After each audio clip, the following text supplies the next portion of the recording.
మహాత్మా గాంధీ గారు జ్యోతుల వలె ఎలగటం గురించి ఒక మాట చెప్పాడు.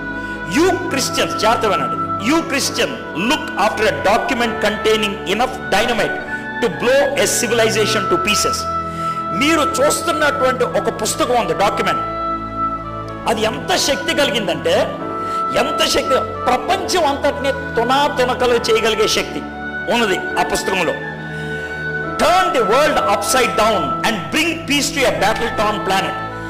ఈ ప్లానెట్, ఈ యొక్క భూమి అంతా కూడా యుద్ధాలను బట్టి ముక్కలు ముక్కలు అయిపోయింది. దాంట్లో సమాధానం తీసుకురాగలిగే శక్తి ఉంది. బట్ అయితే you treat it as though it is nothing more than a piece of literature. కానీ బైబిల్ని మీరు ఎలా చూస్తున్నారు? ఒక పనికి మాలిన గ్రంథంగా చూస్తున్నారు. బైబిల్ని పనికి మాలిన గ్రంథం అని ఎందుకంటారంటే, చాలా మంది బైబిల్ దగ్గరికి ఎప్పుడు వస్తారు? భయం వేస్తే. చాలా మంది బైబిల్ని ఎప్పుడు పట్టుకుంటారు? రాత్రి పేరకాలు వస్తాయి.